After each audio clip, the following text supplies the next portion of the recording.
Eh, ahí estaba grabando.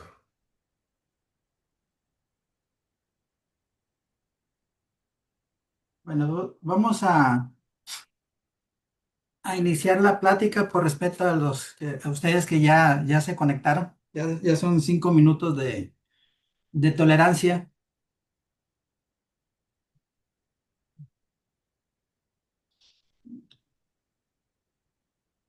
A ver si me puedes permitir compartir pantalla, por favor.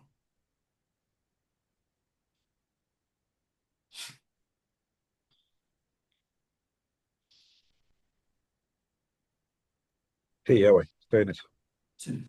Siéntase con la confianza de que en cualquier momento me pueden interrumpir para si tienen alguna duda o comentario, porque muchas Yo, veces nos dicen al final, pero ya al final ya se me olvidó se me olvidó la pregunta.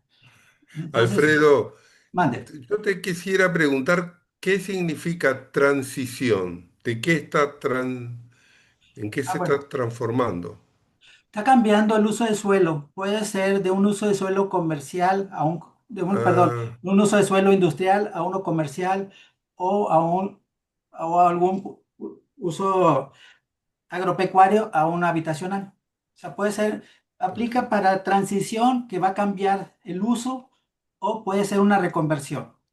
¿Sí? ¿Por qué perfecto. reconversión? Porque aquí en Monterrey había empresas, unas industrias muy grandes que cerraron y tuvieron que cambiar el uso de suelo. De industrial, una se convirtió en un parque donde hubo hasta pistas de carreras de la IndyCar, y otra fue un uso mixto, donde hay comercio habitacional, tanto unifamiliar como multifamiliar, edificios de oficinas.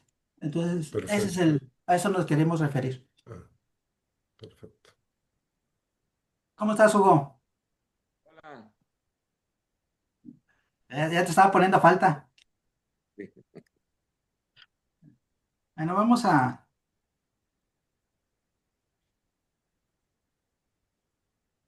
a comenzar. Que la regresión múltiple. Estamos de acuerdo porque la red neuronal explica. Bueno, vamos a hablar sobre lo que son terrenos en transición. Vamos aquí, nos va a servir para poder identificar, analizar y evaluar terrenos en transición con base en criterios físicos, legales, urbanísticos, de mercado, aplicando las técnicas de la evaluación sustentados en normatividad y análisis financiero. Aquí es la definición de lo que estabas comentando, Marcelo. Un terreno en transición es un predio cuyo uso actual está en proceso de cambio o presenta un potencial razonablemente probable de cambiar en el corto o mediano plazo debido a factores como cambios en la demanda del mercado inmobiliario, modificaciones al uso de suelo por parte de la normatividad urbana, desarrollo de infraestructura y equipamiento urbano cercano y factores económicos, sociales o ambientales. Esas son las características que pueden hacer que un terreno cambie de su uso.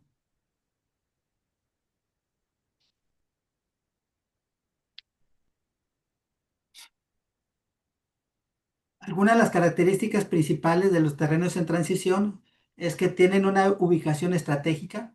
Generalmente se ubican en zonas periurbanas, corredores de crecimiento o áreas de reconversión urbana. Aquí está el otro comentario que decía. Una es transición y otra es una reconversión, en el cual va a incrementar su potencial de valor. ¿Por qué? Porque tiene un valor latente superior al valor de su uso actual. Aquí en el área en Monterrey, Nuevo León, donde no hay mucha potencial de agricultura, entonces entre más cerca esté el terreno agropecuario, tiene mayor posibilidad de que cambie a un uso de suelo habitacional. Tenemos que comparar el uso actual contra un uso potencial. Su uso actual suele estar subutilizado, por ejemplo, como terrenos agrícolas, industriales obsoletos o baldíos. Es lo que comentamos. Las expectativas del mercado se encuentran en el foco de agentes de cambio como desarrolladores, autoridades urbanas e inversionistas. Cuando menos aquí en Monterrey, y yo creo que en la mayoría de las partes, los grandes desarrolladores tienen prácticamente acaparadas muchas de las reservas territoriales que están cercanas a la mancha urbana.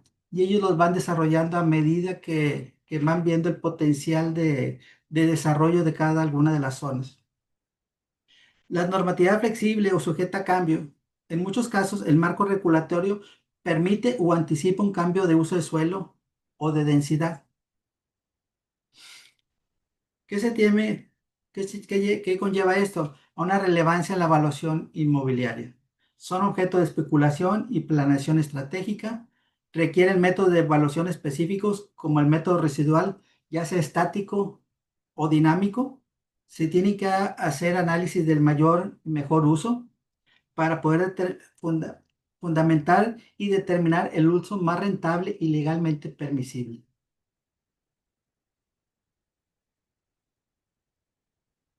Estos son algunos ejemplos de reconversiones aquí que ha habido de terrenos en el área metropolitana de Monterrey. Déjame-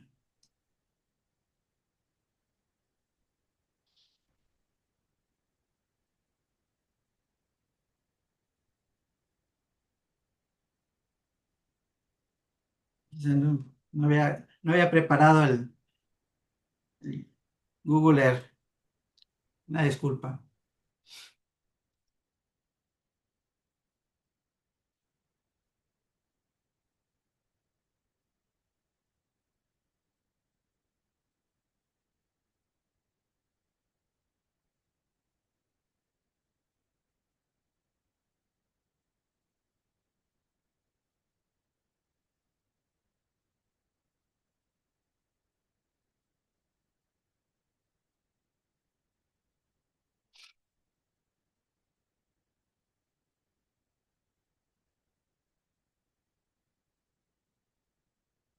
Este es un ejemplo de una reconversión. Ahorita ya es una plaza comercial donde tiene restaurantes, oficinas, locales comerciales, departamentos y un hotel. Y en toda la parte de abajo, el subsuelo tiene estacionamientos. Pero ¿cómo estaba ese inmueble hace tiempo? Si nos aplicamos la herramienta del cronológico del Google Earth, aquí podemos ver que era una nave como de más de 15,000 metros que estaba en una zona, como pueden apreciar, completamente industrial. Mas, sin embargo, esta da frente a la avenida, lo que es la Miguel Alemán. Esta es la avenida que va al aeropuerto Mariano Escobedo. Posiblemente tuvo un percance, un accidente, porque en una de las imágenes se ve que ya de- que hay problemas en la cubierta. Posiblemente hubo un incendio o alguna explosión. Entonces, para el propietario, en lugar de reconstruir la nave industrial y pagar una renta, que en ese entonces estábamos hablando de $4 el metro cuadrado, lo reconvirtió a un inmueble comercial. Que aunque le tuvo que invertir muchos millones de pesos, pero la rentabilidad de este proyecto es mucho mayor que la rentabilidad de estas bodegas, aun y cuando que están muy cercanas o están dentro de la mancha urbana de Monterrey. ¿Y cuánto estamos hablando de valores de terreno? Estamos hablando de que piden hasta 11,000 pesos el terreno sobre la avenida. Este es un ejemplo de un terreno que hubo un cambio de uso de suelo. Disculpa, cuando decís 11.000 pesos, ¿Mande? para tener una idea, en dólares, y esto es por metro En cuadrado. dólares estás hablando 11,800 pesos, cerrando números en 18 pesos, Sí. $650 El metro cuadrado el metro cuadrado. de tierra. Sí, Ah, está carísimo. no. Este bueno, es una agencia de autos de General Motors y aquí no, tenían un espacio que estaba utilizando de estacionamiento y lo que hicieron fue un estacionamiento más grande. Vamos a verlo.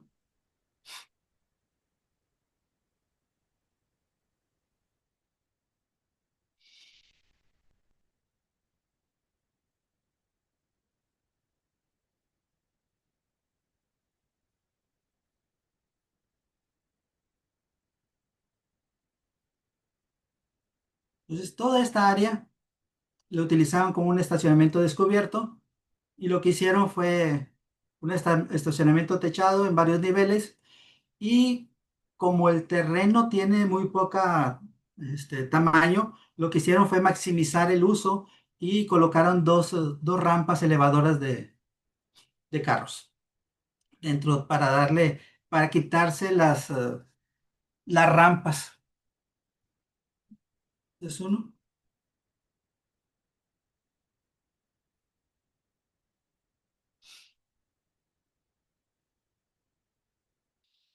Este es prácticamente la misma situación de la primera. Era una nave industrial, la demolieron, hicieron esto, pero todavía no ha llegado un inversionista para que pueda detonar el terreno y lo convierta en un área comercial. Todo esto está en proceso. Esta es una nave industrial que estaba en San Nicolás de los Garzas, en el centro, y la demolieron, hicieron una plaza comercial. Estos son terrenos que nosotros como evaluadores los podemos aplicar el mayor y mejor uso, porque son terrenos relativamente pequeños, de 5,000, 8,000 metros cuadrados.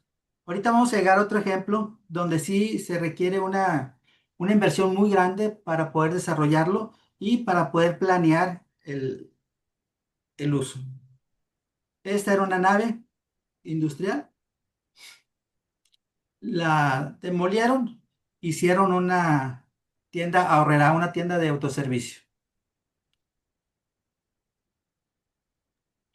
Este es un caso este, muy bueno. Aquí era un- una escuela que se llamaba el Colegio Americano. Esa escuela tenía una propiedad de 4 hectáreas, 40,000 metros cuadrados. La vendieron, esos 40,000, no recuerdo, como alrededor de 1,500 dólares el metro, y lo que hicieron fue un desarrollo que se llama Punto Valle. Este desarrollo es comercial, tiene 200,000 metros cuadrados de estacionamiento y 80,000 metros cuadrados entre comercio, oficinas y un hotel. Esto lo voy a ver la imagen.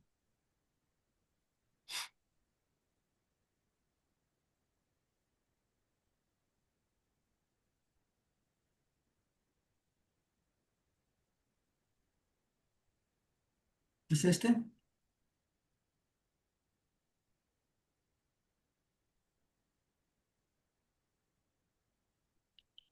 Y este fue lo que desarrollaron. Y es una imagen, un comercio de muy buen nivel, porque fíjense quién está aquí de los arrendatarios. Aquí tiene a Lamborghini dentro de sus arrendatarios.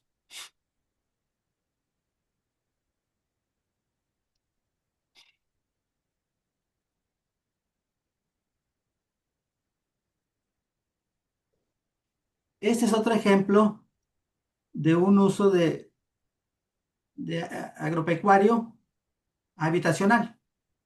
¿Sí? Esta es la imagen anterior y lo que desarrollaron fue este complejo de departamentos. Entonces, este terreno, ¿cuál es el uso más probable? Pues que repliquen lo que ya está en la zona. Este está ya Silao, me parece, Guanajuato. Este es otro ejemplo.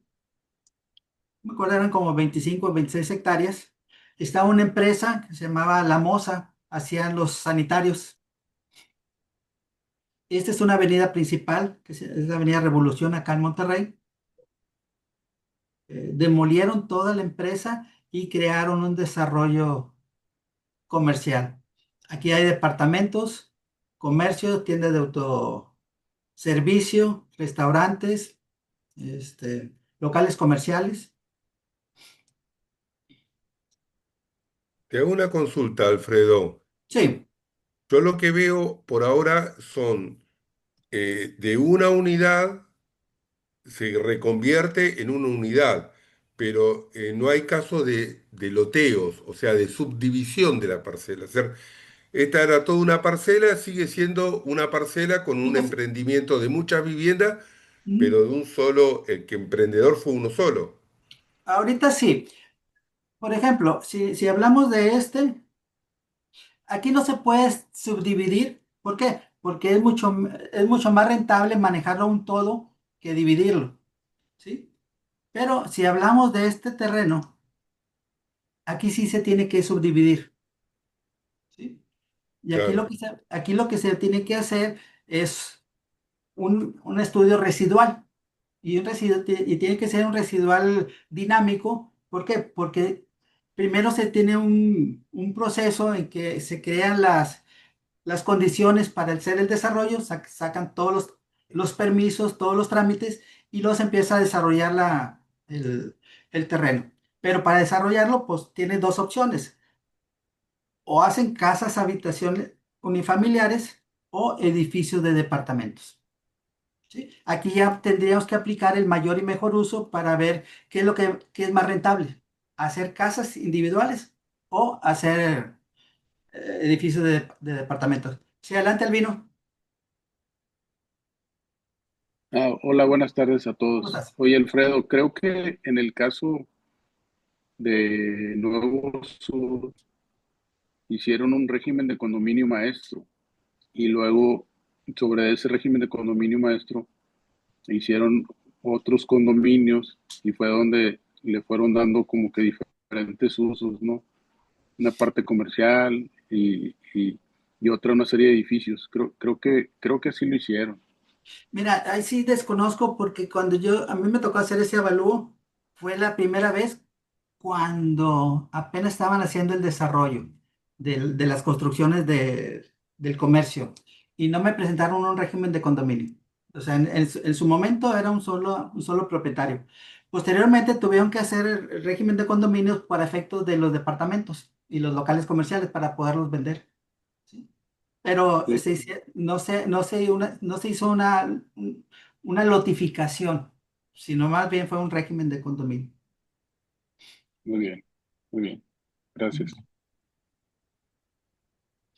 Este es un caso muy especial, porque estamos hablando no recuerdo, son como 10 hectáreas y está esa es la avenida que va al aeropuerto, la misma Miguel Alemán, esa es la avenida Churubusco, que son de las principales, y estas constituyentes de Nuevo León. Tumbaron todas las naves industriales y lo prepararon para hacer un desarrollo comercial. Lo voy a poner en el Google Earth.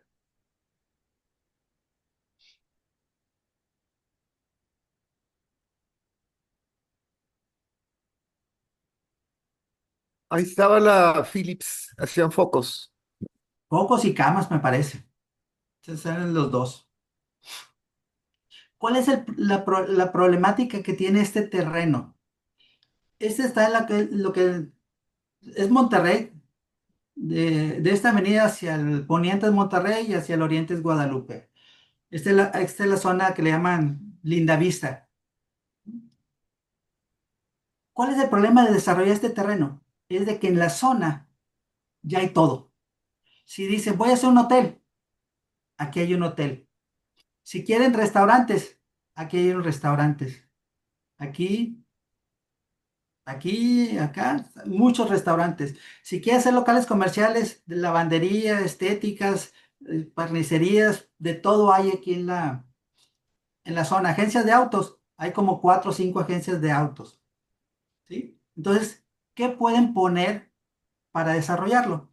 Acá en Monterrey hay una zona, el plan de desarrollo lo marca como una zona DOT, desarrollo orientado al transporte.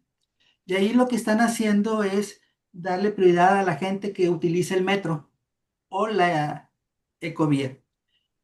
Y para poder utilizarlo, tiene que tener que estar a 500 metros del centro de vía del metro o de la ecovía o 800 metros en radio de una estación.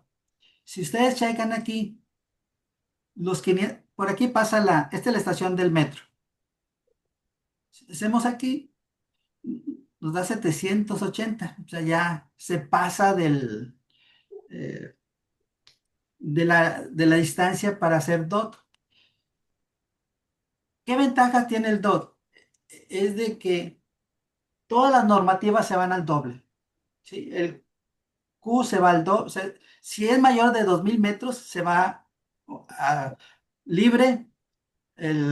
Los requerimientos de estacionamiento se pide el 50% y eso hace que se creen muchos edificios de departamentos que tienen uso mixto, porque para que tengan acceso tiene que ser mayor de 2000 metros y que el edificio tenga área comercial y área habitacional.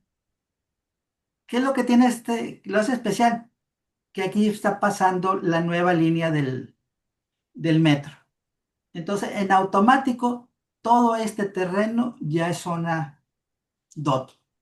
Y si es zona DOT, pueden hacer lo que ellos quieran.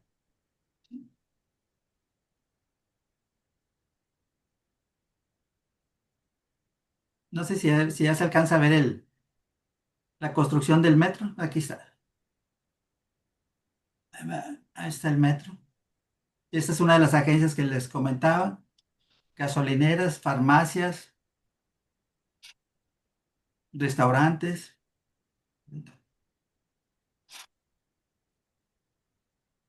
Entonces, este terreno, pues les convino que no lo hayan desarrollado. ¿Por qué? Porque el potencial de desarrollo se incrementó exponencialmente.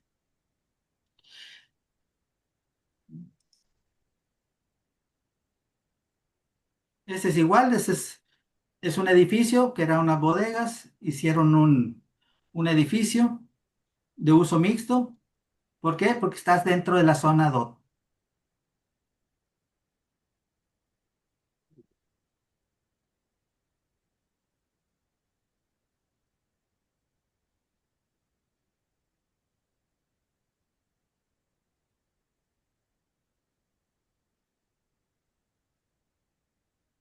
Y es el edificio de 29 niveles. Todos estos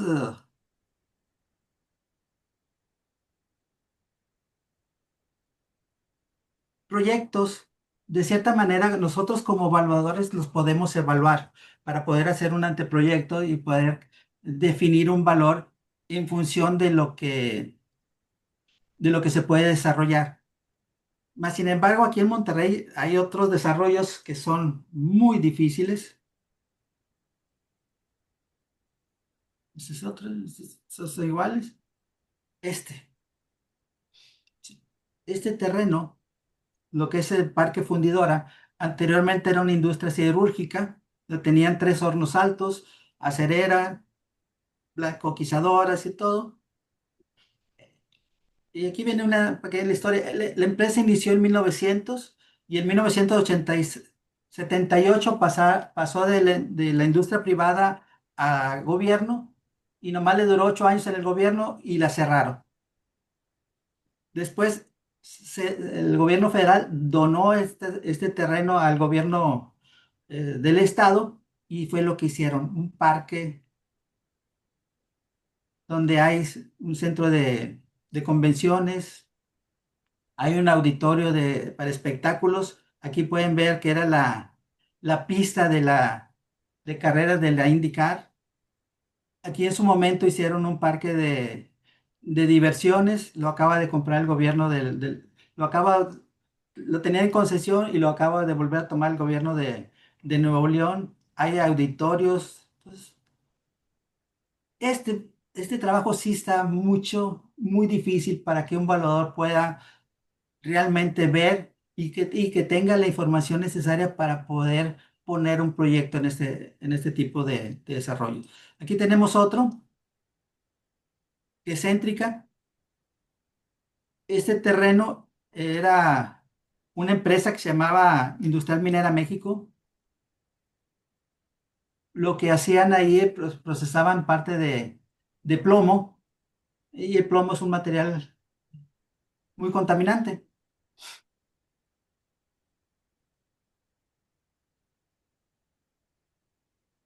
Un desarrollador lo compró y ¿qué hizo?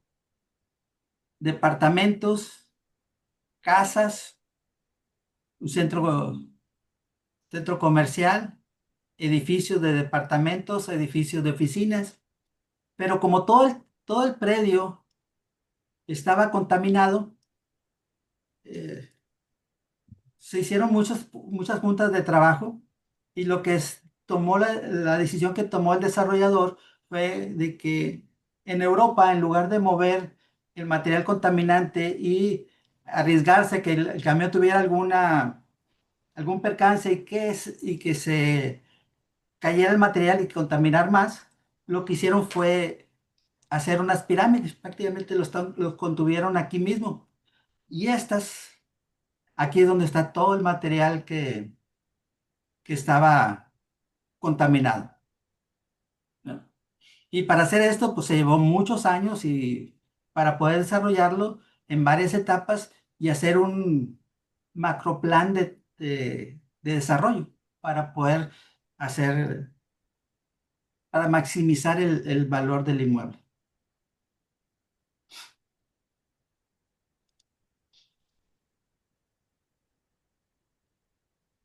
Entonces, vimos algunos ejemplos en qué nos tenemos que basar nosotros como evaluadores para poder evaluar o evaluar un terreno que pueda ser sujeto a una transición o una reconversión. Nos tenemos que basar en el marco normativo y urbano. O sea, cuál es la legislación aplicable, ya sea local o federal, los planes de desarrollo urbano, la zonificación primaria, la zonificación secundaria, uso de suelos, las normativas urbanísticas, los instrumentos de planación, su interpretación, las reglas sobre densidades, coeficientes de uso, de uso y de ocupación de suelo.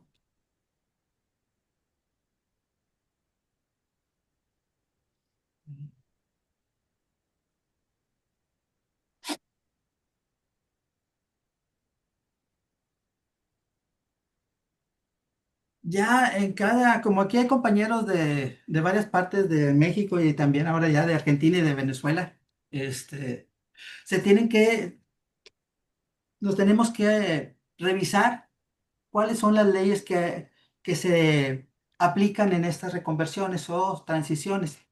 Aquí en Nuevo León, la ley principal es la Ley de Asentamientos Humanos, Ordenamiento Territorial y Desarrollo Urbano para el Estado de Nuevo León. En esta ley lo que establece son las competencias del Estado y los municipios para planear, regular y ordenar el uso del territorio, asentamientos humanos, usos y destino de suelo, reservas territoriales y las zonificaciones primaria y secundaria. También ve los principios, instrumentos y mecanismos de coordinación para el desarrollo urbano estatal y municipal, incluyendo la participación ciudadana y la equidad. ¿Qué es lo que marca? Pues usos de suelo, zonificación, ocupación y utilización de suelo. ¿Sí? En o sea, los reglamentos municipales se tienen que apegar a la ley de asentamientos urbanos. ¿Sí? ¿Y cada reglamento qué va a tener?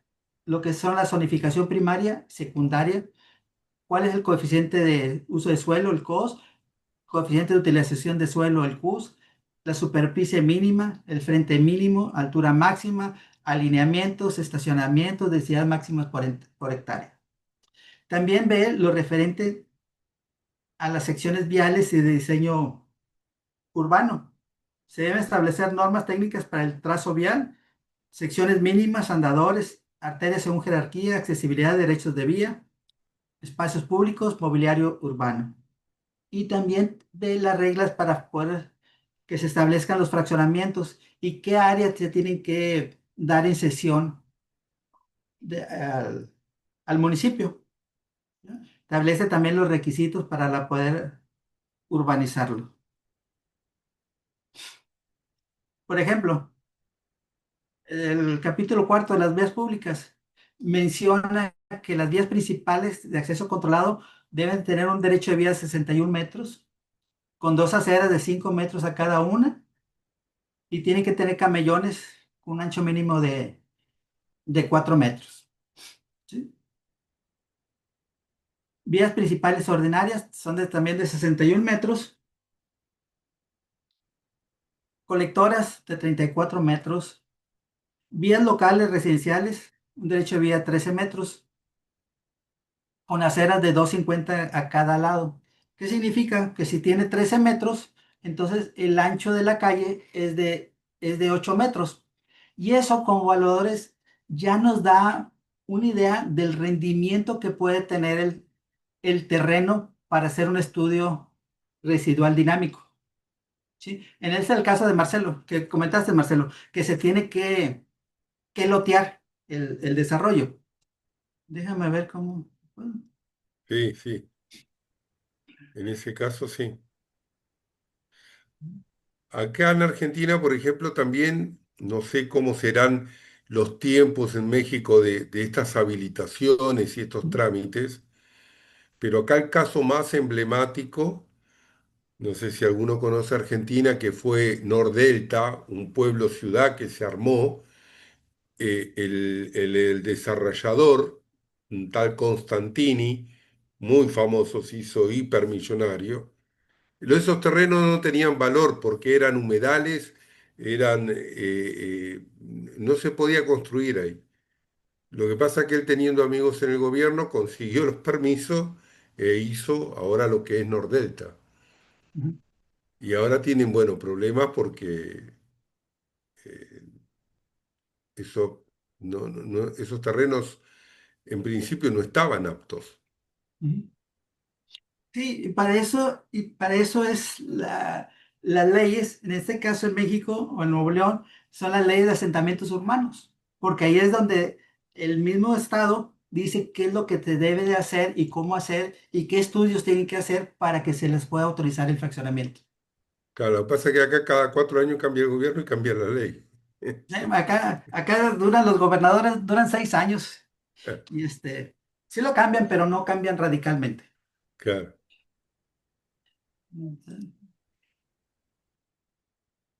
No encuentro cómo, dónde se pueda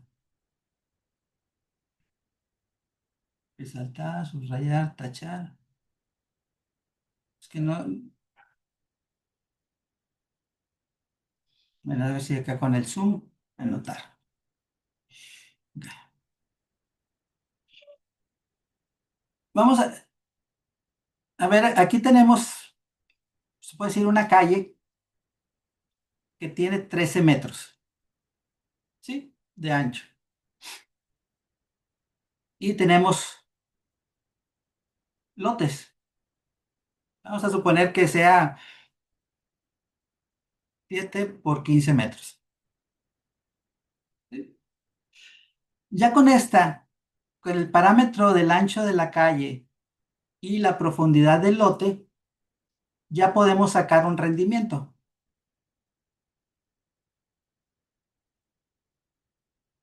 ¿Sí? De esos 13 metros, el 50% se puede decir al lote uno y el otro 50% se va a ir al lote 2. Entonces, si tenemos 7 metros de frente, 7 por la mitad de 13 metros por 6.5. ¿Cuánto nos da? 7 por 6.5 me da 45.5 metros.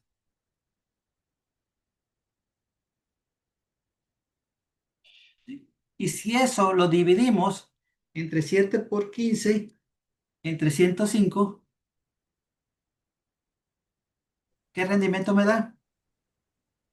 45.5 entre 105 me da un rendimiento del 43%. ¿Qué significa? Que por cada hectárea yo voy a perder 4.300 metros en calles. Eso es sin hacer un plano para poder realmente hacer un proyecto y ver cuál es la mayor rendimiento del terreno. Pero esto nos sirve como una referencia para poder hacer cálculos rápidos para hacer un análisis residual dinámico. ¿Alguna pregunta, comentario?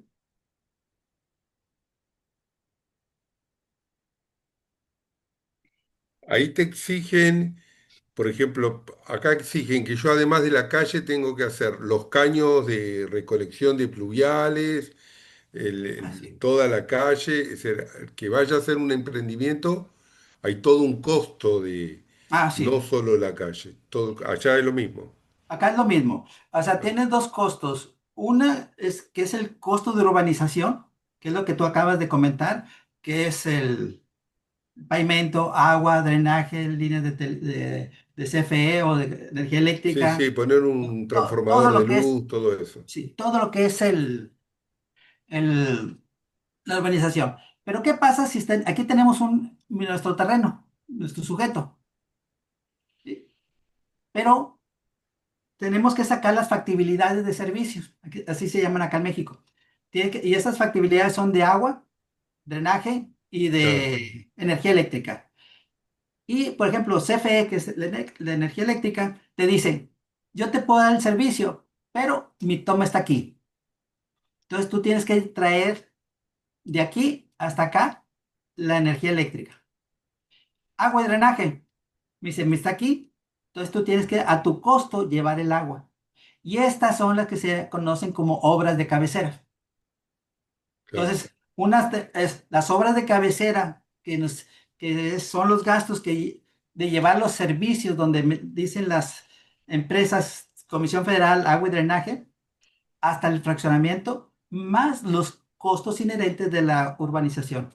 Adelante, Hugo. Ajá. Aló, hola, ya. Ok, ¿se oye bien? Ok, gracias, Alfredo. Bueno, buenas noches para todos desde Caracas. Buenas noches. Sí, sí, bueno, en ese orden de ideas, por ejemplo, acá en Venezuela, nosotros tenemos lo que se llama normas de equipamiento urbano. Vale decir, de acuerdo con esas normativas, dependiendo de la extensión del lote, dependiendo de la densidad de habitantes que esté permitido, entonces hay espacios que deben dejarse para vialidad, espacios para, digamos, actividades culturales, actividades religiosas, actividades educativas, etcétera, que en definitiva eso hace que un terreno, ejemplo, del 100% del área global que tenga, apartando, digamos, las áreas no utilizables, deban dejarse entonces en esas áreas para esos otros usos, razón por la cual pues el desarrollador tiene que tomar muy en cuenta esas relaciones de tal manera de no subestimar pues lo que pueda ser el costo del desarrollo como tal, ¿no? Y otro elemento importante, sin lugar a dudas, todo esto está en el costo del inmovilizado, es decir, el costo que tiene mientras se hace el desarrollo, se tiene un terreno que al final de cuentas es una inversión inmovilizada y eso conlleva un costo de oportunidad. Y eso es importantísimo tenerlo en cuenta también, ¿no? Ujú. Otro elemento aquí que, digamos, tiene especial importancia es el siguiente. En materia jurisdiccional, por ejemplo, cuando se ha planteado la evaluación de la tierra en función del mayor y mejor uso, queda siempre una pregunta, que es la siguiente. Bueno, ese es el planteamiento teórico, pero en definitiva los desarrolladores o quien va a hacer la inversión tendrá la disposición, aún suponiendo que dispone de los recursos necesarios, tendrá la disposición de hacer la inversión. A final de cuentas, pues ese proceso de el análisis de la viabilidad física, la viabilidad legal, la viabilidad económica, la rentabilidad óptima que se puede obtener desde el punto de vista financiero, entonces trae esa pregunta consigo. Y en algunos casos, cuando los peritos, por ejemplo, que están actuando en ámbito jurisdiccional, no han trabajado el informe con el suficiente, digamos, cuidado, pues corren el riesgo, como en efecto ha sucedido, de que la corte, o sea, el tribunal, declare que está muy bien el modelo teórico, pero lo desestima, pues simplemente porque al final de cuentas está sujeto a la subjetividad de que el inversionista pudiera tener la voluntad o no, ¿no? En ese mismo orden de ideas, yo tengo un criterio que es por la vía de rentabilidades comparativas, que simplifica un tanto el problema, tratar de evaluar el valor, estimar el valor que se le puede atribuir a la tierra, ¿no? Pero ya ese es otro tema que, bueno, en algún momento lo podemos compartir perfectamente y estoy totalmente a la orden, Alfred, y todos los compañeros, pues. Pero en fin, lo que importa ciertamente, como dice Alfredo, es que tengamos en cuenta toda la reglamentación que desde el punto de vista formal se exige pues, para el uso de la tierra. En función de eso, pues es un punto fundamental que hay que tener bien presente y que obviamente va a depender de la jurisdicción en la cual estemos. Algo será en Monterrey, otra cosa será en Argentina, otra cosa será en Venezuela o en cualquier otro lugar, pues incluso dentro del mismo país. Pero en fin, esos son puntos bien importantes. De manera que, bueno, muchas gracias, Alfredo, por Sí, compartir sí, todo. sí, varios comentarios de lo que hiciste vienen más adelante en la presentación. Muy rápido porque pues quiero ver algún ejemplo al final. Estas son las normativas, los tipos de fraccionamiento que se permiten aquí en Nuevo León. En cada estado es diferente. Y eso es lo que comentabas sobre la cesión de áreas municipales. Dependiendo del tipo de fraccionamiento, es cuánto se tiene que dejar en tierra al municipio. En fraccionamientos habitacionales unifamiliares y también en multifamiliares, lo que se deja es el 17% del área vendible o 22 metros por unidad de vivienda, lo que sea mayor. Porque hay veces que en multifamiliares hay dos o tres casas en el mismo lote, entonces cada casa es una unidad de vivienda. Entonces pagan por 22 metros por cada alguna de las viviendas. Si es un fraccionamiento comercial y de servicio, es el 7% del área vendible. Parques industriales, el 7%. Fraccionamientos campestres, el 17%. Conjuntos habitacionales, el 17%.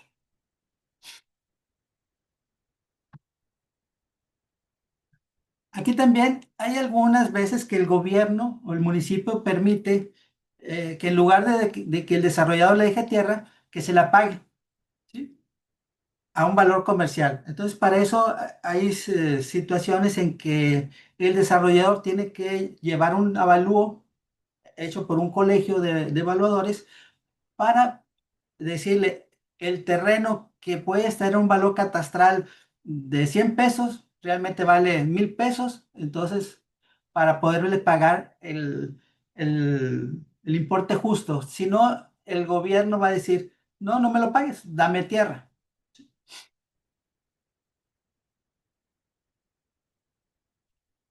Cuando van a realizar un fraccionamiento, estos son lo que se tienen algunos de los pasos que se tienen que cumplir. Verificar la compatibilidad de uso de suelo, solicitar la factibilidad de urbanización, obtener los lineamientos generales, cuál es el COS, CUS, ancho de calles, presentar el proyecto urbanístico, aprobación de planos de rasantes, aprobación del proyecto ejecutivo con los servicios de agua, drenaje, energía eléctrica, alumbrado, señalamiento, autorización del proyecto de ventas y prórrogas o garantías para que les den el permiso, ¿no? Y al final la constancia de terminación de obras y la liberación de las garantías. Algunas de las usos de suelos y al final, este es lo que para efectos de los valuadores es lo que tomamos de referencia. En función del uso de suelo, aquí manejan tipos y de diferentes densidades. Densidad baja, 8 viviendas por hectárea, con un CUS de 0.4, perdón, 0.4, CUS 0.7 y CAP 2.25. Y así para cada una de las zonas. ¿Sí? en función de la densidad que en el mismo plan de desarrollo urbano del municipio dice, es la cantidad de viviendas con sus normativas de lineamientos. Y estos son los ejemplos del plan de desarrollo urbano de Monterrey, de diferentes zonas. También manejan los cajones de estacionamiento con los diferentes, a 90 grados, a 45, a 60 grados, con las medidas que deben de dejar. Y también los anchos de calles. Bueno, este es un ejemplo de los que les comenté ahorita, que en función del ancho de calle son los rendimientos que tiene el fraccionamiento.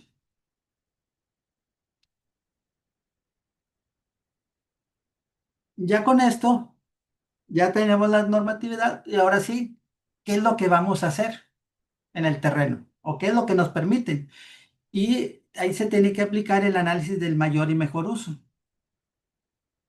En un libro vi y me gustó mucho la explicación, es de que hace de cuenta que es un embudo. Y la primera pregunta, aquí hay diferentes criterios. Hay gente que dice que la primera pregunta es que sea físicamente factible y hay otras que dicen que sea legalmente factible. ¿Sí? La cualquiera que tome, por ejemplo, dice físicamente factible. Si es una gasolinera que está a 50 metros de una escuela, de acuerdo a la normatividad de Nuevo León, no la permite. Entonces, si fuera una estación de servicio, la primera, lo físico sí lo pasa, porque puede tener la superficie para construir una gasolinera. Pasaría el primero, pero en lo legal no lo permiten. Entonces aquí ya no se requiere hacer qué rendimiento da. ¿Sí? Entonces la otra puede ser unas oficinas. Físicamente posible, sí. Legalmente posible, sí, sí permiten hacer oficinas a un lado de una escuela. ¿Da un rendimiento? Sí, sí da. Ok. Y la cuarta, ¿da el máxima productividad? Pues ahí para poder checar la máxima tenemos que comparar con otro proyecto. Que ese otro proyecto puede ser una plaza comercial, un hotel, un salón de bailes, o sea, ya diferentes tipos de proyectos para poder saber cuál es el mayor y mejor uso. Y para eso se tienen que cumplir las cuatro premisas: ser físicamente posible, legalmente posible, que dé un rendimiento y que dé el máximo rendimiento. Y eso es lo que yo les quería comentar en cuanto a una teoría. Todo esto hablamos de lo mismo,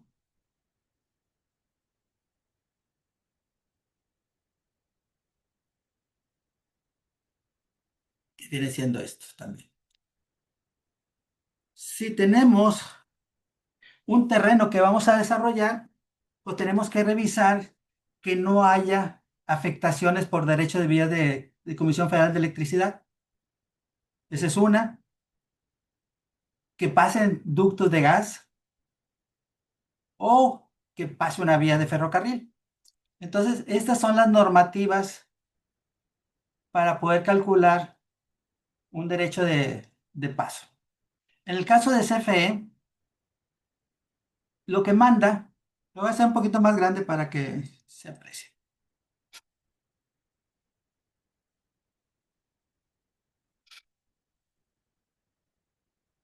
Aquí habla de un claro de base.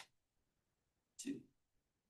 En función del claro es la capacidad de voltaje que lleva la línea de transmisión.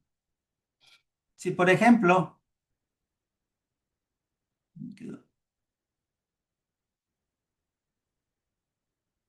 aquí tenemos una torre y aquí tenemos otra torre y resulta que la distancia es de 220 metros entre torres. Entonces tenemos que buscar en el claro de base cuál es el que más se acerca. En este caso son 210. Y si son 210, nos dice que el ancho de vía son 21 metros. Entonces, esos 21 metros son los que tenemos que tomar de aquí a aquí, los 21 metros. Ese es para el caso de una eh, línea de alta tensión.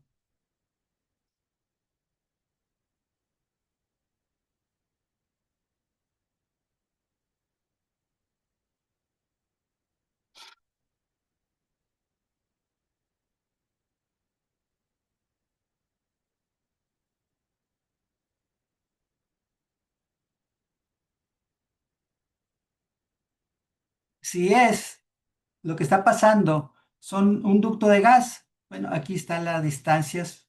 De acuerdo al diámetro, es el ancho de vía que tenemos que dejar. Tenemos que leer toda la norma para saber qué es lo que se permite y qué es lo que no se permite. En el caso de la Comisión Federal, se puede utilizar pues, como jardines, como estacionamiento, pero no se puede hacer ninguna construcción arriba de 2 metros. Y tiene que estar despejado para que las cuadrillas de comisión puedan pasar libremente para poder dar el mantenimiento en caso de algún accidente. Estas son líneas para ductos y estas son para las vías de ferrocarril. Por aquí de algún lado debe decir el ancho de vía. ¿Algún comentario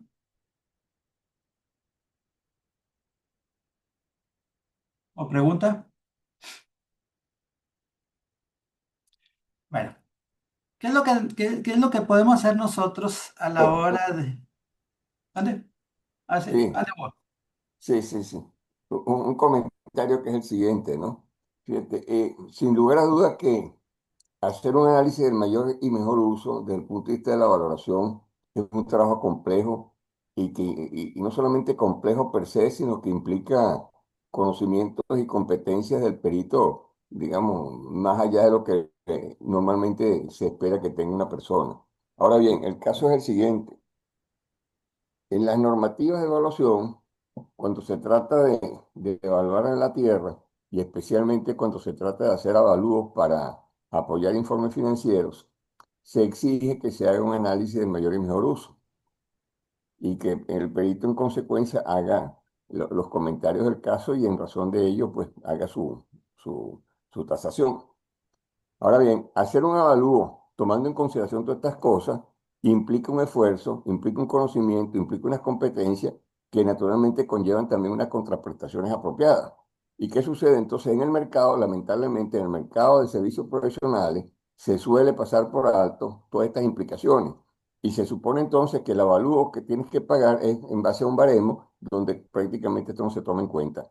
Entonces, esto realmente también es un reto desde el punto de vista del ejercicio profesional porque al final de cuentas uno no puede estar atado a simplemente un baremo donde por un decir, mire, usted está obligado a hacer esto, sí, pero yo estoy obligado y entiendo que profesionalmente y éticamente debo hacerlo, pero ¿quién lo va a pagar?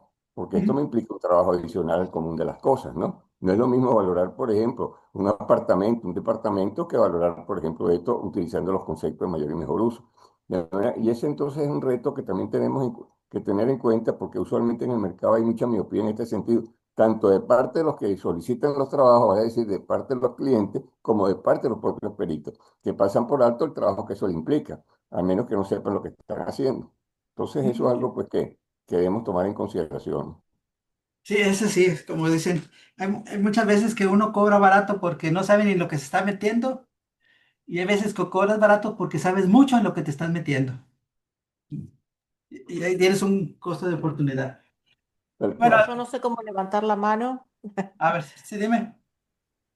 Bueno, a mí me pasó con un cliente que vino con una tasación, era un terreno que era de la provincia y que había sido donado a una institución, un club de fútbol.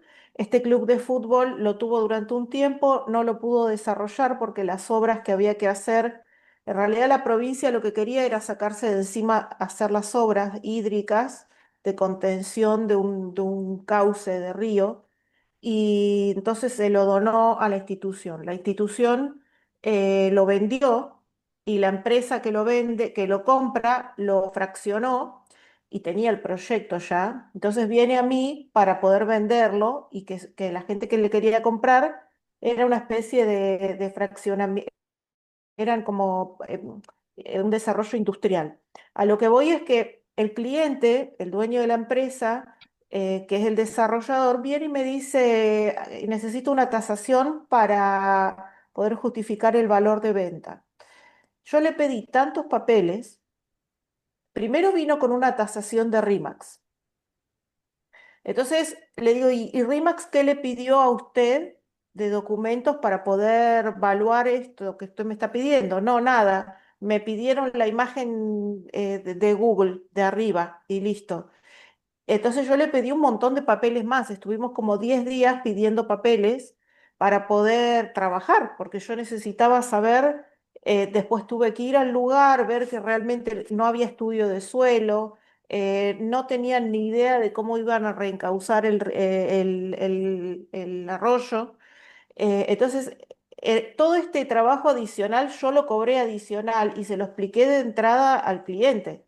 Le digo, mire, acá a RIMAX le dio una tasación de 24 horas, pero yo hago un trabajo distinto y va a ser mucho más completo, y obviamente que no le gustó el valor porque era muy bajo, porque había muchas obras que faltaban hacer, que ellos no habían contemplado. Pero en relación a lo que dice el colega, es verdad, es muy difícil lograr que el cliente pague por todo este conocimiento adicional que uno tiene que tener en estos casos. Sí, realmente tienes que tener mucha información para poder Sí. tomar las decisiones adecuadas a la hora de hacer el estudio de, se puede decir que es un residual dinámico, pero ahí muchas veces es, no nada más los costos, lo que te cobra el municipio para los permisos, es la administración del proyecto, los gastos de venta del proyecto, la urbanización del proyecto, las obras de cabecera. Y aparte, lo que tienes que tomar mucho en cuenta es la absorción de mercado. ¿Cuánto te vas a tardar en vender esos lotes? ¿Sí? ¿Por qué? Si te tardas un año, el valor del terreno es uno. Si te tardas 3 años, el valor del terreno baja. ¿Por qué? Porque te vas a tardar más en realizarlo, y de ahí tienes que aplicar, te puede decir que matemáticas financieras, porque te tienes que traer el valor del dinero en el tiempo para poderlo poner en un valor adecuado actualmente. Este es un pequeño ejemplo de qué es lo que podemos hacer en un terreno pequeño que te dices, oye, Ahí Hugo levantó la mano. ¿Cómo levantas la mano, Hugo? Ah, sí, voy, ok, mira, donde está el corazoncito abajo en la barra de herramientas, donde dice reaccionar, Sí. ahí vas, ahí vas a ver un corazoncito. Ah, acá lo encontré. ya. Ajá, ok, Gracias. el corazón y ahí te aparecen las reacciones que puedes hacer. Levantar la mano, ok. Sí. Es una moriqueta hasta levantar la mano. Ok, bueno, a lo que iba. Lo siguiente, fíjense, hacer un presupuesto de una obra para hacer ese análisis dinámico es otro tema complejo también, porque un mero presupuesto no es realmente un avalúo. Eso es como pedir una factura pro forma, digamos, a un proveedor. Entonces, eso implicaría realmente, cuando se hace ese presupuesto de obra, hacer un análisis de la optimización de la ejecución de la obra, que ya es otra cosa. Entonces, porque si es un mero presupuesto común y corriente, eso pues no tiene mayor caso, eso no puede ser un avalúo. Pues de hecho en la norma argentina, se ha dicho de paso, en las normas del IRAN, no se acepta, digamos, un presupuesto como una tasación. Entonces eso hay que tenerlo también muy en cuenta de que este es otro trabajo más, que otra implicación severa que tiene el trabajo, el esfuerzo que se requiere. De manera tal de que no es cosa sencilla, digamos, pedir un avalúo que se haga el mayor y mejor uso y se haga un presupuesto y se haga un método dinámico, etcétera, sino que tomar en cuenta todas estas implicaciones para que se esté consciente de lo que esto implica y por lo tanto, digamos, lo que se tiene que tasar por el trabajo. Eso es el comentario que quiero hacer. Y también tienes que tener la información de cuáles son los costos reales o dentro de ciertos parámetros. ¿Por qué? Porque Claro, muchas veces el desarrollador dice, no, el costo de urbanización son 1,000 pesos, cuando realmente es de 1,500. ¿Por qué? Todo lo que le quitan de costos bajo el principio de contribución se va al terreno. Así es. ¿Sí? Entonces, siempre dicen, no, vale menos la construcción, es que me lo va a hacer mi compadre. Pues sí, nomás que si el banco se lo adjudica, tu compadre se lo va a hacer, le va a hacer la urbanización al banco al mismo precio que a ti. Ah, es Así que lo es. va a vender los lotes, lo va a vender mi esposa y no me cobra. Ah, bueno, y tu esposa también se los va a vender al que se adjudique ese terreno.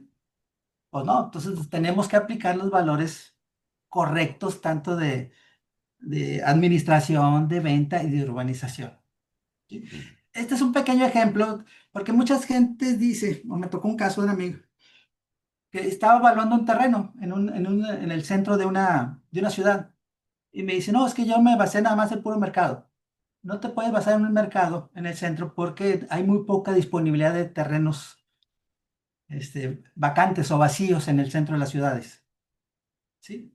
Entonces tienes que ponerle un proyecto para ver si el valor del terreno que te están diciendo es correcto o no es correcto, si aguanta o no aguanta el proyecto. Y este es un caso muy sencillo, pues dice, bueno, es un terreno de 1,000 metros y por normatividad del COS es 0,75, el CUS es de 4, entonces la superficie de desplante son 750 metros y el total de la construcción pues es 1,000 metros por 4 son 4,000. Si dividimos los 4,000 entre los 750 me da un desplante de 5,3, que va a ser o 6 pisos. ¿Sí? ¿Por qué? Porque no hay medios pisos. La construcción neta serían 4,000 metros y como pueden ser oficinas, esas oficinas van a tener áreas de circulación horizontal, áreas de circulación vertical. No todo va a ser una construcción 100% aprovechable o rentable. Vamos a considerar un rendimiento del 85%. Entonces, mi área neta rentable son 3,400 pesos. Si tomamos que cada cajón lleva 25 metros, que son 12,5 de cajón, más otro tanto para el área de circulación, y tenemos que revisar la normativa de los cajones de estacionamiento. O sea, ¿cuánto es lo que me dice el plan de desarrollo urbano? Por ejemplo, aquí en Monterrey es un cajón por cada 30 metros de construcción. Entonces dividimos mi área de construcción neta entre los 30 cajones. Entonces voy a requerir 133 cajones. Hacemos un pequeño análisis de costos, 4,000 metros cuadrados de oficinas. Checamos en un manual de valores paramétricos y dice que vale 19,850. Cerramos en 20,000, entonces va a ser 80 millones las construcciones. El estacionamiento, que por la superficie tiene que ser subterráneo para que no nos cuente como CUS, a 10,000 pesos, desde 3 millones. Las instalaciones un 10%, los gastos financieros un 4%, los indirectos un 15%. Me da que construir ese edificio me salen 144 millones. ¿Sí? Y luego tenemos, ese es mi costo. Ahora, ¿cuál es mi ingreso? Yo tengo mi área rentable 3,400 a 350 pesos el metro, me da 1,190,000. Le quitamos los gastos, le quitamos vacíos, me da una renta neta mensual de 773,000 pesos.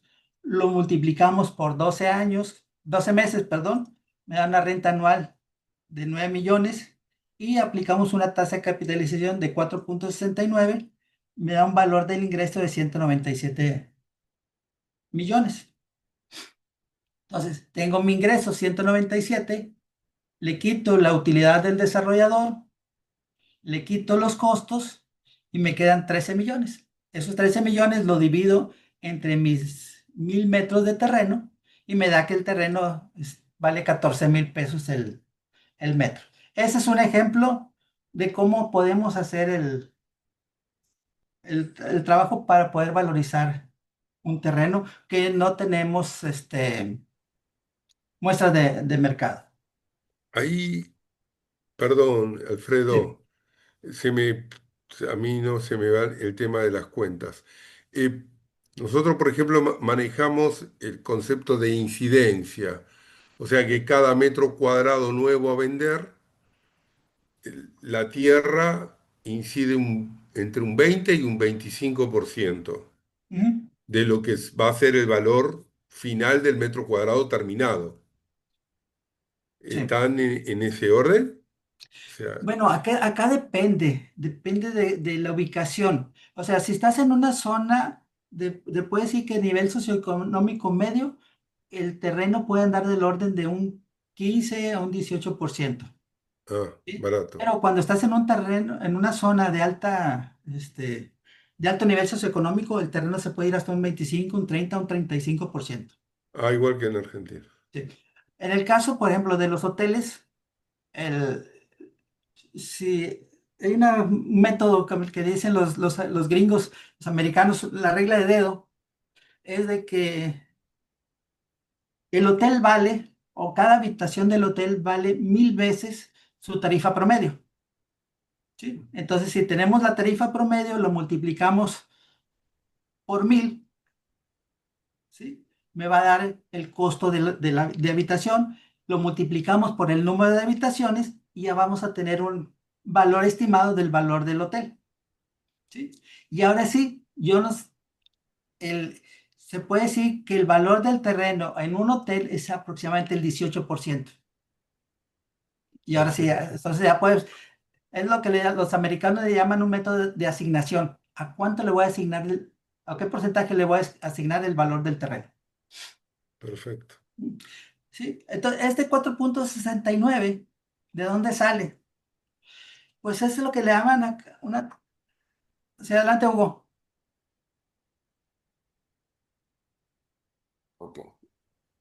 Aquí hay que también tener muchísimo cuidado porque estos porcentajes van a depender sin lugar a duda del tipo de construcción que se puede hacer, del tipo de la intensidad o del porcentaje que se puede hacer del uso del suelo. Entonces no es lo mismo, por ejemplo, la incidencia que podamos tener de la tierra en construcciones, en viviendas, por ejemplo, unifamiliares, que si fueran, por ejemplo, viviendas multifamiliares, en edificaciones.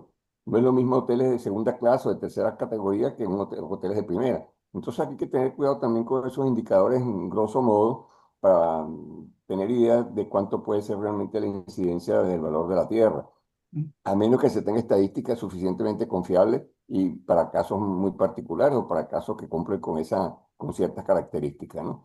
Ahora, pero el Correcto. otro tema importante aquí también es lo siguiente, la hipersensibilidad que tiene este criterio del método residual. Y voy a poner un simple ejemplo.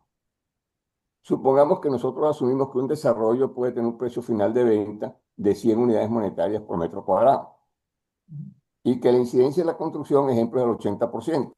Eso significaría, por deducción, que la tierra se le podría atribuir un 20%. O sea, pero si, de ejemplo, nosotros en el valor ese de 100 le suponemos una posible variación de 5%, manteniendo constante el porcentaje de la construcción, entonces vamos a tener 105 menos 80, entonces da 25. Entonces, lo que quiero decir con la hipersensibilidad es que apenas un 5% en el precio final conlleva un 25% de diferencia en el valor que se le va a atribuir a la tierra. Entonces, ese es otro punto importante en la vulnerabilidad o debilidad que tiene, digamos, el criterio, el método residual, ¿no? Eso hay que verlo Bueno, también con muchísimo cuidado. ok, sí, ahí sí difiere un poco contigo, Hugo, en cuanto al 18% de los hoteles. ¿Por qué? No es lo mismo. O sea, sí estoy de acuerdo contigo que hay diferentes tipos de hoteles. Puede ser un tipo 4 estrellas que esté pegado a la carretera, a otro 4 estrellas que esté en un área más consolidada. Ahí te tienes que basar en el COS y CUS que te da la reglamentación. Por ejemplo, aquí hay un hotel. A ver, ¿dónde está?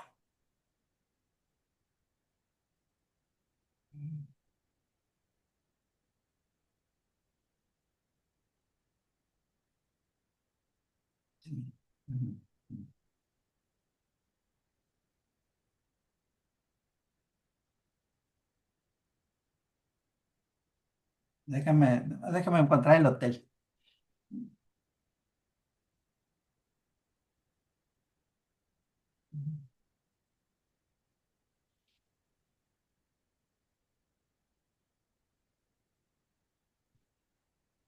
Parece que es está ahí en Monterrey. ¿Sí? Este hotel tiene una superficie de terreno de 5,000 metros. Si mal no recuerdo cuando hice el avalúo.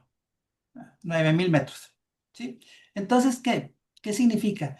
Que el 18% se va a dividir entre 9,000 metros. ¿Sí?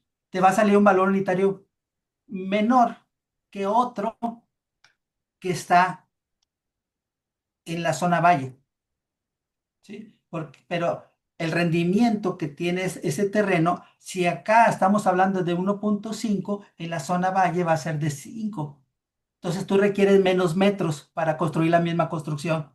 Entonces el 18% se va a dividir entre menos metros y te va a dar un valor unitario del terreno mayor.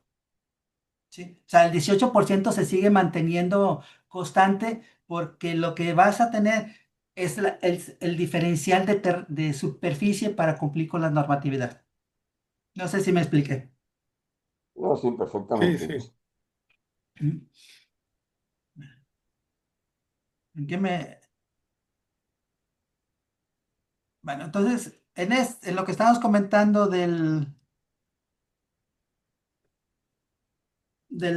¿cómo se llama? De la rentabilidad, bueno, así se puede manejar. Entonces, tenemos 120 habitaciones a $100,000 la habitación, nos va a dar 120 por 100,000, nos da $12 millones por punto 18. El terreno vale 2,160,000 pesos, o dólares, perdón, entre 5,000 metros,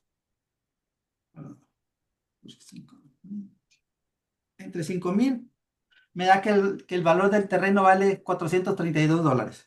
Si en lugar de el terreno sea de 5,000, es de 2,000, el terreno vale $1,080. ¿Sí? Esa es la forma que podemos hacer. Cambiando un poquito, la tasa de capitalización, ¿sí? Viene, lo que se llama tasa justa de capital, y ese viene de la premisa de que lo que estamos buscando es que el valor futuro sea igual a 2 veces el valor presente. ¿Sí? ¿Cuántos años requiero para que se cumpla esta ecuación?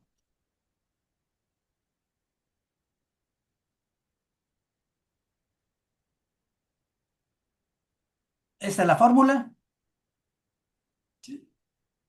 Mi valor futuro es igual a 2 veces mi valor presente, y lo que yo estoy buscando es cuántos años requiero. Entonces, la para, esos son los pasos de despejar la n. Entonces, la n es igual a logaritmo de 2, que es 0,301, entre el logaritmo de 1 más la tasa de descuento. Y esa tasa de descuento se calcula de esta forma. Hablamos de CETES, hablamos de inflación, se calcula una tasa real.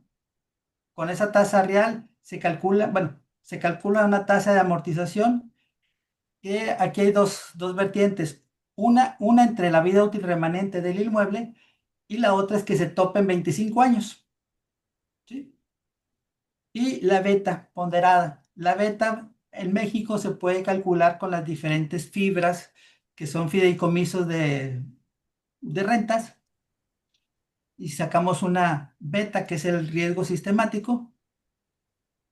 Entonces, la tasa de descuento es la suma de la tasa real más la tasa de amortización por la beta. Con eso ya sacamos la tasa de descuento. Aplicamos la fórmula del logaritmo, que si lo vemos es esta parte, logaritmo de 1 más la tasa.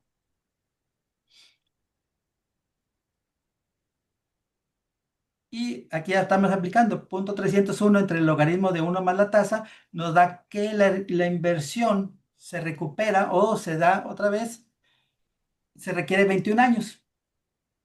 Entonces, la tasa de capital es 1 entre la n. Entonces, así se calcula la tasa de capitalización. ¿Qué tan sensible, como dice Hugo, es el rendimiento? Estos son unos ejemplos que vienen en el libro de la Praisal Institute. Son las mismas eh, características. Lo único que cambia es que en este ejemplo dice que se van a vender 12 lotes por periodo. Se hacen los flujos, se trae a valor presente y me dice que el valor unitario son $27,000 por acre, considerando que me voy a llevar 5 semestres para poder llevar a cabo el desarrollo. ¿Sí?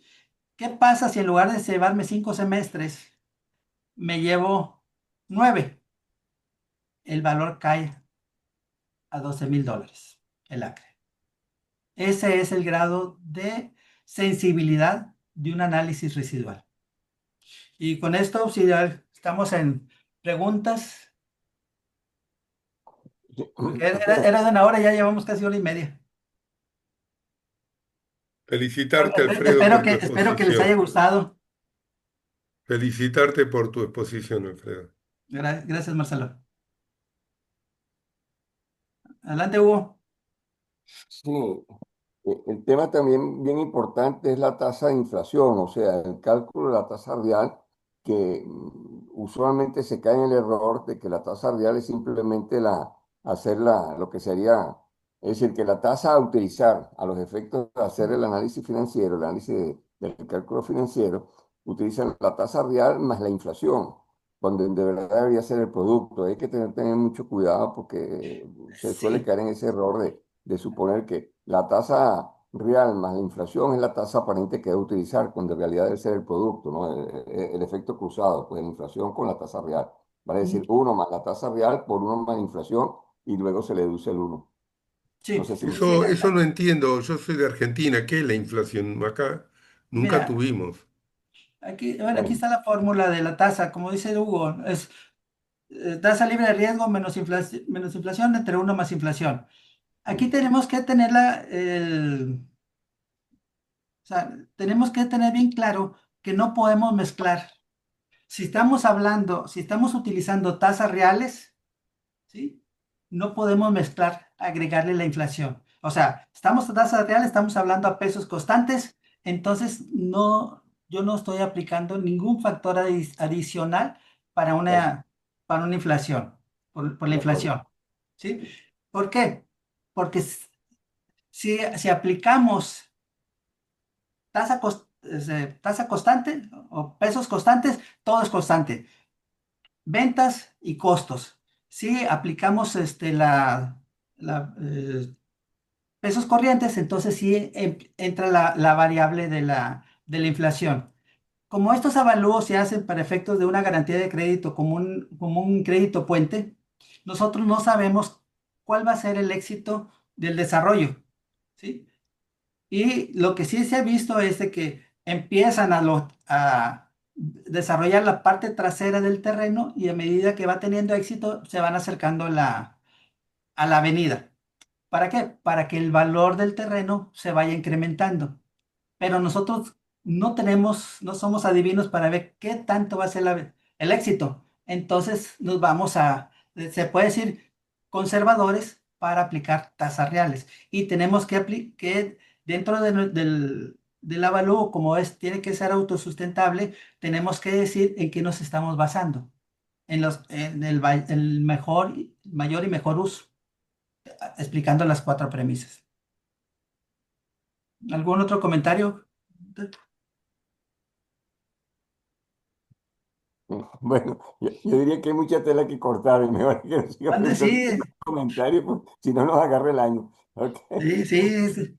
Pero Esto muchas, o sea, lo que estamos haciendo, yo no me presenté, soy Alfredo Ayala Moya, soy el presidente del Colegio de Asociación de Evaluadores de Nuevo León y estamos haciendo este tipo de rutinas o de presentaciones. Tratamos de hacerlo cuando menos una vez por mes. ¿Para qué? Para poder capacitar a nuestros socios y a los compañeros en la evaluación. Este es algo que que nos apasiona y además, aquí en México hay bueno, hay una federación grande que es la FECOBAL, pero nosotros tenemos también otra federación de colegio que se llama FEMECOBA, en el cual el Colegio de Asociación de Evaluadores es uno de nuestros socios. Yo soy presidente de las dos. Y hay otros colegios, el Colegio de Evaluadores de San Felipe el Real de Chihuahua, el Colegio de Evaluadores de Reynosa, en Reynosa, y el Colegio Veracruzano de Evaluadores Profesionales. Somos pequeños, somos 4 colegios, pero bueno, pues ahí la llevamos. Y nosotros no tenemos nada en contra de la otra federación. ¿Por qué? Porque somos evaluadores y lo que estamos buscando es la integridad como evaluadores. Y la forma de ser íntegros es capacitarnos para poder dar un mejor, hacer un mejor trabajo a nuestros clientes. Alfredo, una pregunta. Sí, ¿Ustedes además son corredores inmobiliarios? en la- hay algunos compañeros que sí que tienen las dos funciones, evaluadores y corredores inmobiliarios.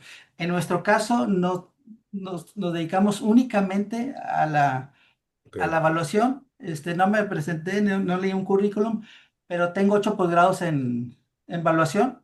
Tengo especialidad y maestría en evaluación inmobiliaria, especialidad en maquinaria y equipo, en negocio, en impacto ambiental, negocio en marcha, en intangibles, en agropecuarios. Tengo una maestría en intangibles y aparte tengo como 4 o 5 diplomados en evaluación de arte. Entonces prácticamente podemos hacer cualquier tipo de avalúos, y eso lo que quiero hacer es transmitirlo a mis compañeros del colegio de asociación, este, los conocimientos. ¿Por qué? Porque me voy a morir y pues, no quiero que se quede, que me lo lleve. Y hay un poema que es de una autora que es peruana, que se llama Trascender, y me gustó mucho ese poema, que nosotros tenemos que trascender en la vida. Independientemente de lo que hagamos, tenemos que trascender. Y una forma de trascender es compartir los conocimientos. Estoy de acuerdo. Te felicito por la presentación, Alfredo, y muchas gracias Gracias. a todos por difundir el conocimiento. Alfredo. Ande. Sí, bueno, mira, en ese orden de ideas yo anoté en el chat, digamos, yo tengo unos modelos, métodos modelos realmente Es que no está, para es que no la. los he visto, no los he visto en el chat porque o hablo o Sí, leo. claro, claro, no, lo sé, pero no, por eso lo estoy comentando de Ah, Dios, ok. de que estoy pues a la orden, por supuesto, del colegio, la federación y los compañeros, de todos los compañeros Compartir. pues, que, que nos honran con la presencia acá. Eh, Uno que es el método de la proporcionalidad de los precios y otro que es el método de rentabilidad comparativa, que a mi juicio son criterios que son lo suficientemente robustos, para decir, con argumentos lo suficientemente razonables y de peso para valorar la tierra con algunas simplificaciones en relación a todo este tema tan complejo como es la valoración por el mayor y mejor uso, ¿no? Entonces, pues ahí estoy a la orden para cuando lo estime, pues con todo gusto hacemos una plática. Muchas gracias. Hay un compañero, Alejandro Garza, que está mencionando que hacer un grupo de WhatsApp para compartir material e información. Pues yo creo que sería conveniente pues, hacer un grupo de WhatsApp para pues, estar en contacto y poder compartir conocimiento. Yo me También sumo, perdón, déjame, pero interrumpa, pero no tengo tantos títulos como usted, Alfredo, pero sí me sumaría más que nada porque es muchísimo lo que usted sabe y es muy útil contar con esas herramientas y cuando uno está apasionado por esto, es buenísimo poder contar con alguien como usted. sí, me decía un amigo de Saltillo, un buen amigo, dice que estás como los generales, te vas a morir con muchas estrellitas. Entonces, sí, pero bueno, hay que hacerlo. Sí, aprovechando, no sé si está Arnulfo, si puedes comentar lo del curso que vamos a tener mañana y el viernes y sábado. Sí, buenas tardes a todos. El Colegio de Peritos Evaluadores del Estado de Tabasco, que está dentro de nuestro país, México, les hace la cordial invitación donde el compañero y maestro Alfredo Ayala prácticamente va a darnos el curso de terrenos en transición con residual dinámico y residual estático que va a estar tiempo de la Ciudad de México de viernes de 4 a 9 y sábado de, perdón, viernes de 4 a 9 y sábado de 9 a 2 de la tarde. Quien guste se puede inscribir sin ningún problema. Para los compañeros que son de otros países, voy a poner el número de teléfono del colegio en el chat, Por favor, ¿sí? sí. Y pueden, le puedo decir que prácticamente tendrían que hacer su pago por Western Junior a nombre de un servidor. Se lo pongo también, presidente ¿No, del no colegio. tiene número de WhatsApp? Sí, este es número de WhatsApp. ¿Cómo? Más 52. Al principio es más 52 por el país de México. Más 52. Así es. Al Lo principio. voy a colocar bien. Dale, por favor. Sí, lo que vamos a ver en el curso de mañana y el sábado van a ser estos ejemplos. Ver estos dos flujos de caja. Queremos ver también algo sobre valorización de naves de inmuebles industriales por flujos y valorización también de locales comerciales por flujos. ¿Para qué? Eh, Para que les sirvan de ejemplo para poder, si les cae alguna valor de ese tipo, pues lo puedan desarrollar. sí, por acá la compañera Jessica dice, ¿se queda grabada las clases? Sí, se comparten las 2 sesiones grabadas, se comparte el material en Excel sin ningún problema y tenemos por ahí una dinámica que queda un ejercicio por parte del maestro Ayala. En sí, el curso son 10 horas presenciales en plataforma y 5 horas más para tener su constancia por 15 horas trabajando el ejercicio y enviándolo, Que ¿correcto? aquí está también otra compañera, Yasia Vergara, que es la presidenta del Colegio de Evaluadores de Reynosa, Con y mucho gusto. Diana Rodríguez, que es la vicepresidenta de la Federación y compañera también expresidenta también del Colegio y Asociación de Evaluadores de Nuevo León. A la orden. Aquí. Además de otros compañeros amigos y que ahí que tomaron a bien ver El curso. esta plática, sí. Muy enriquecedor, Alfredo. Buenas noches. Acá en Argentina ya son las 11 de la noche. No, ya te estás desvelando. Aquí son las 8 de la noche. Me comunicaré con el colegio y después A en la algún orden. momento me gustaría hacerte alguna entrevista vía Zoom. Sí, mira, voy a poner mi teléfono. Ah, por favor. Hasta luego. Buenas noches a todos. Muchas Buenas gracias, noches. Alfred, como Gracias. siempre. Valiosísimo. Ok, buenas noches para todos también. Aquí ya Ese es son mi las 10. teléfono y mi correo es. Hasta luego, un placer. Gracias. Buenas noches, Hugo. Buenas noches, un placer de verdad. Ahí está Saludos desde mi teléfono México. y mi correo. Un gran abrazo. Un Bueno, Muchas gran gracias, abrazo. Hugo. Saludos hasta De la Venezuela. Patagonia, de la Patagonia hasta allá hasta Río Grande. Sí, ve. ¿En qué parte de Argentina están? yo estoy en Buenos Aires y mi colega está en el sur, creo. Ah, está bueno. Ana Laura, ¿no? ¿En Yo qué estoy parte bien está? al sur, estoy en Chubut, en Patagonia. En La Chubut, Patagonia está. cerca Hay de que ir a Vaca visitarte Muerta, ¿no? entonces. De la Hay que ir a Patagonia hasta allá visitarte. arriba.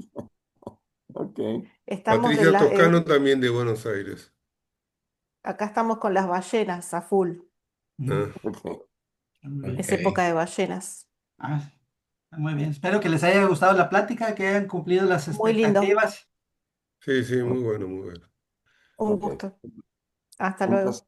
Hasta Hasta la luego. próxima. Buenas Gracias. noches a todos. A la orden. A la orden. Ok. Hasta luego. Gracias, saludos. Saludos.